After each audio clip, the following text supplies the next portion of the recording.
Kerlunkus, and welcome back to Haunted Gaming Revisited. After a long while of putting off this series, I decided to finally come back to it, and today we are going to look at one of the most classic creepypastas, I Hate You. Now, this creepypasta is based off of Super Mario World. That being said, I'm pretty sure you already know most of this, so I'll just go ahead and get right into I Hate You, a Mario creepypasta. This isn't one of those haunted game stories. At no point are you going to hear me claim something within the game that spoke to me, reacted to my words, or forced me to punch myself repeatedly in the face. No, this isn't about a haunted game, or a game doing something impossible, or even something it shouldn't have. This isn't about a glitch, or a hidden satanic message, and at no time did I phone Nintendo headquarters only to have my questions answered with hush whispers or anguished screams. The story is about a game feature I don't think anyone else has unlocked. That's it. No ghosts, no conspiracies, just a secret we were all supposed to find, but never did. Something that changes an entire generation's childhood and the very essence of a multi-million, billion-dollar franchise. This is about what I assume to be a previously undiscovered alternate ending of Super Mario World for the Super Nintendo. In 1996, I received my first computer as a birthday gift. I'd been on the internet before, had used computers before, but it had always been in school or at a friend's house. This one was mine, all mine. I explored the crude prehistoric web of the time with great interest. I downloaded all sorts of pornography and even printed it out, which made absolutely no sense. I also pirated media like a madman, music, games, anything. This was where I first discovered Mario World. I never had a Super Nintendo as a little kid, so it was all new to me. I downloaded tons of games along with the SNES emulator, but Mario World was my favorite. For over a decade, the same Mario World ROM was my time-wasting hobby. I played it over and over again, beating the game faster and faster until I began to lazily explore the worlds with no particular purpose. Game Genie codes helped immensely. I could turn off the timer and relive a particularly entertaining map for an hour as I waited for a download or any number of boring events. It was in this manner that I must have beaten and rebeaten the game thousands upon thousands of times. There was comfort in the obsessive-compulsive behavior of this routine. But all of that was shattered when I saw the Blind Boo. The Blind Boo, as I referred to it, was hovering over the exit from the haunted sunken ship level later on in the game. I call it blind because it actually had no visible eyes. It was like someone had made a lazy ROM hack, but I knew from years upon years of experience that this was a normal game. The Blind Boo just hung there over the exit pipe, blocking it. I turned my back on it, but it didn't chase me. How could it? It couldn't even see me. Then, I noticed something else out of sorts. There was a key and keyhole misplaced above the exit. Keys and keyholes are such a way of ending a level in an alternate manner in discovering a secret area. Still, this didn't belong there and I knew it. For a moment, I considered the fact that I'd actually broken a ROM file from overuse. After taking a screenshot specifically to show all of you Mario Bros fans out there, I picked up the key and opened the door, figuring the game would seize up and I'd have to restart. Instead, it opened up a new path on the map selection screen. A whirlpool next to Bowser's already creepy head cave thing. I pressed the right arrow and moved on to the whirling drain. Oh god, no. This didn't really strike me as odd because if you're familiar with the Mario World game, there's an area called Star Road that you may know has similar names. Just stuff like tubular and awesome and all manner of dumb words and phrases. Most of the areas were called Vanilla Forest 1 and Donut Mountain 3 and all that, but there were maps with odd names like that. What did concern me though was Mario's expression. Surprise? Shock? Fear? I entered the map. Oddly enough, the whirlpool in the middle of a lake began with the standard castle entry animation. Mario walked up to a castle door, looked up, then went in. I could tell it was underwater though, because of the bubbles that periodically emerged from the sprite's mouth and floated to the top of the screen. Inside the castle, it started to look more and more like I was in fact experiencing a glitch. There was no room to jump, no room to do anything but run left and right. I must have gone right for 10 to 20 minutes, just holding the B button and running along at full speed. After a while, I ran into one or two Blind Boos in the darkness above. Then 3 or 4, and then the screen was full of them. They just kinda hung there, doing nothing. They wouldn't chase me if I turned my back as with the previous Blind Boo. If I made any noise like Mario's jump sound, they would just kind of shudder a bit, as like they heard the sound of Mario's movements but couldn't do anything about it. Then something made me stop and turn the other way. Now I knew beyond the shadow of a doubt that this map was designed specifically to screw with the player, not because the giant bleeding bill was hemorrhaging profusely from its face, but because it was inescapable. There was literally no way to avoid being killed by it, as you can clearly see above. That is, unless you're like me and you have the Game Genie cheats on hand. I switched on the code for permanent invincibility. I let the bleeding bill chase me for a while when I was invincible, just to get a good look at the thing. I stopped and killed it with my invulnerable touch, only when I saw a message that hadn't been there when I had passed before. I hate you. That kind of creeped me out, but on the other hand, it was kind of interesting because it meant this was definitely a map that was supposed to exist. There was some sort of plot element here. Something undiscovered. What did it mean? Who hated me? King Koopa seemed the obvious answer, or maybe just the ghosts. When you're in a haunted castle that you found by the way of a haunted ship, a bloody-looking hate message isn't so unbelievable. I saw it again as I approached some giant boos. I was thankful that the blind boos ended at this point, because the more I watched them shudder, the uneasier I felt. Almost empathetic toward them. The thankfulness ended when I turned my back on the giant boos, and this happened. Giant boos with faces I hadn't seen before. They always looked mad at being awakened, angry that you were invading their haunted houses across the Mario World Islands. This was different, and they looked gleeful, demented. I could see right down their throats, which seemed odd given the lack of detail their mouths usually displayed. And yes, of course, I'm going to address that message you saw in the picture. Why won't you die? I don't know why. Am I supposed to? Who's asking? I let the giant boos touch me, and they died like the bleeding bills, of which I encountered two.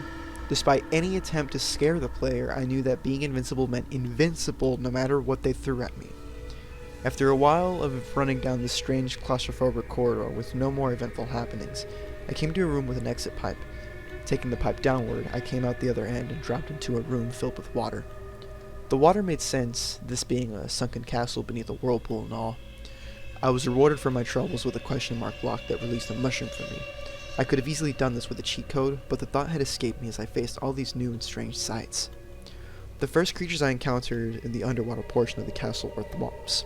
Unless you've been living under a rock since the mid-80s, you know thwomps are stone-like square creatures that hang from the ceiling and fall whenever you come near. They try to crush you, essentially. Well, these thwomps, lined up in a tight row, dropped repeatedly and randomly with no real trigger or any sense of logic. They would just wait or drop whenever they seemed to feel like it. It also looked like these thwomps had been very successful thwomps. More cartoony blood. This was getting pretty unusual for the Mario Bros. Franchise, which I hadn't recalled seeing blood in at all. Now I'd seen it used 3 times, the bloody bills, the messages, and these perpetually smashing, grinding thwomps, who were working their victims, whoever they were, into pulp. Forever. In the hampering effects of the water, I walked slowly under these things, making sure every single one touched me and died. There were almost 30 of them in a row. The sight of them mindlessly crushing over and over again just made me hate them with an unsettling intensity. What's weird is that the blood caused Mario to slide as if he were on an ice level. After walking through that gauntlet of depravity, I swam into a more open area that was filled with spikes on the floor and ceiling. It was difficult to swim in this manner without touching the spikes, but since I was still invincible, I didn't think much of it. I avoided them more for fun than out of any sense I'd be damaged. It stopped being fun really fast, though. Now I knew some of what was going on. The bloody mess, the thwomps were unendingly smattering. It was other Marios. Past Marios that had tried to traverse this level and failed. I had to admit, this was an excellent touch, even if it was a bit ghoulish. Whoever had designed the map had actually broke the fourth wall and showed you the bloated, motionless abortions of the player's own careless treatment of Mario's tiny life. The bodies only floated straight up and down a tiny bit, as would show the effects of a light current. It was genius, and I couldn't believe I might be the first and only person to ever see this. I toyed with the idea of taking more than one screenshot I've just presented to you, basically so all of you reading this could enjoy the secret map as much as I had, especially this weird little touch.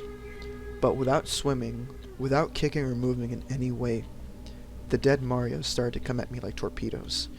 Their faces remained blank and blue and dead, but they moved with astounding speed. They angled and positioned and worked all sorts of unique trajectories that left me almost nowhere to move.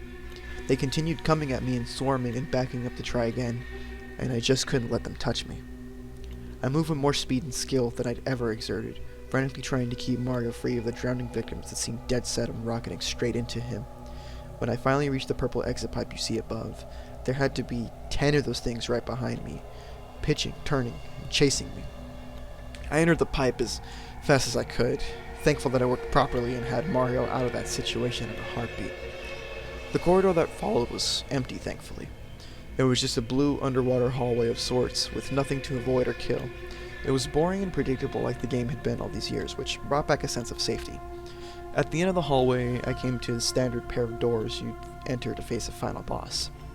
Besides the doorway, a mushroom power-up. I didn't touch that shit. Going through the door was as you'd expect. The typical change of map views occurred, and Mario was standing on the ubiquitous bridge over boiling lava. Or had it been blood all along? When Mario walked out onto the bridge, however, there was no boss creature. Instead, Mario immediately looked to the side and froze. I couldn't control him anymore, he just stood there. Keep looking until you see it. I didn't even see it at first, so I don't expect you to notice it right away. If you still haven't spotted the thing, look in the third window from the left. FYI, that's not usually there. Mario seemed to regain his composure and looked back and forth slowly, surveying the room. There was still no boss, and I still couldn't control him, so I stopped trying and just watched. This went on and on, for what seemed like forever. Nothing happened. Then, a familiar face walked in from the right, dressed in green, tall, and angry. It was Luigi.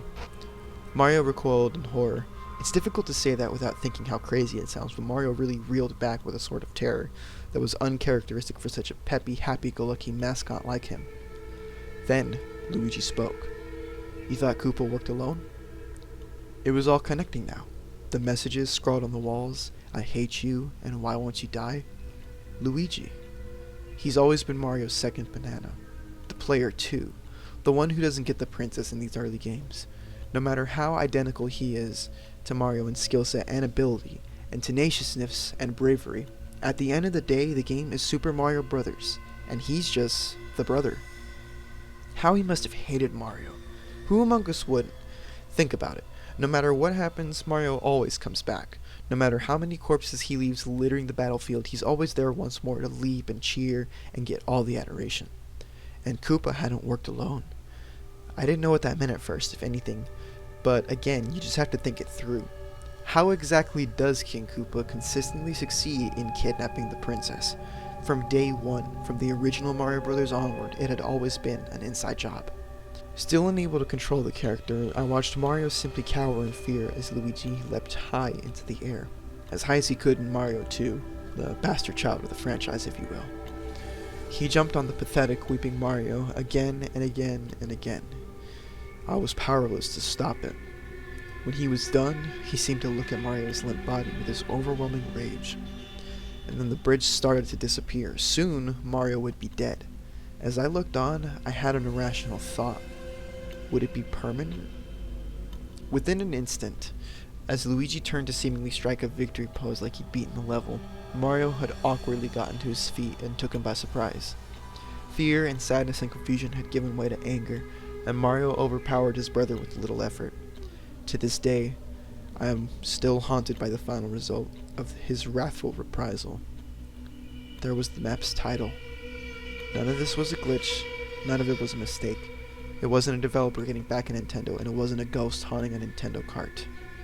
It was a planned, purposeful part of the Mario Brothers mythos.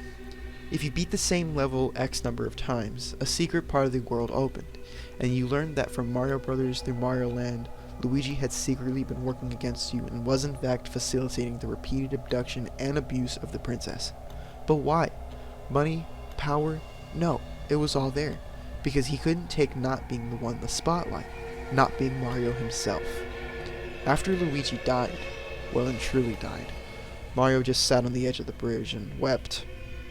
I was forced to watch this for minutes on end before the screen faded to black. I played the rest of the game through to see if anything changed. Nothing else odd happened, as one would expect, since this whole ordeal was just supposed to be part of the actual full story. I couldn't access the whirlpool again. I'd seen the events once, and that was all I was apparently allowed. It was back to the game as usual, the same exact game I played since the 90s, and would probably continue to play for the rest of my days. Well, it was the same, except for that final image.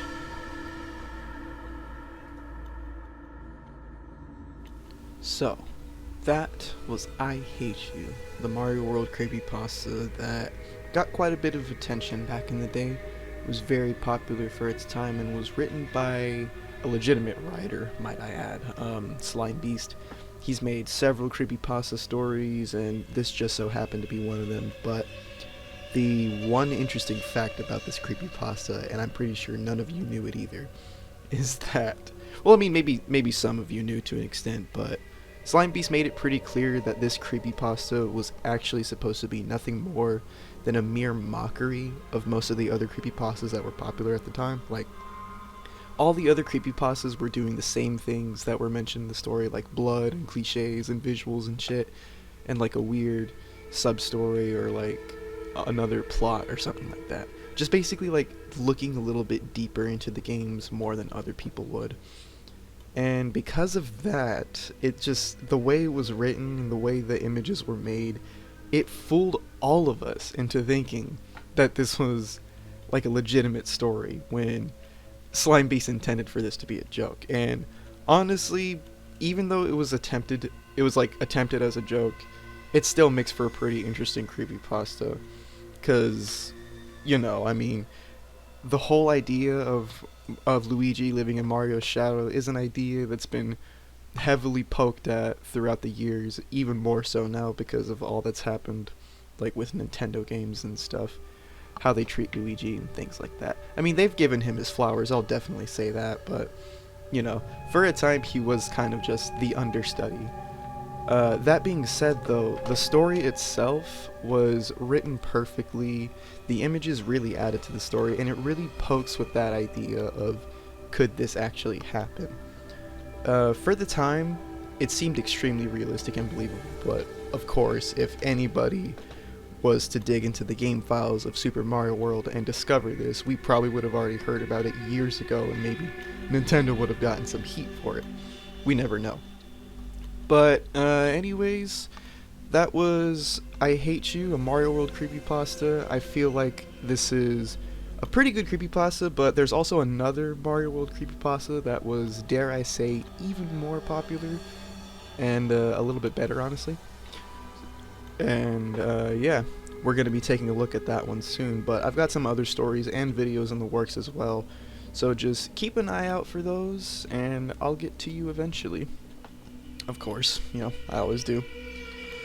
It takes a while, but I just try and figure out how to make these videos, and I'm glad you all watch them. So, if you'd like any creepypastas to be read, or any sort of stories or anything like that, if there's any games you'd like to see me play, please let me know down in the comments below. I'd really appreciate it. I want this channel, I kind of want to be community driven. I want you all to influence some kind of choice on this channel, because even though it is my channel, I want your opinions as well. I want to hear what you people have to say. And yeah, thanks for watching. I hope you guys enjoyed this return, or this revisit to Haunted Gaming Revisited. And yeah, if you like this video, please give it a like, leave your comments down in the comments, and subscribe for more videos. Yeah. Anyways, thank you all so much for watching. This is me, Kerlunkus, and I'm out.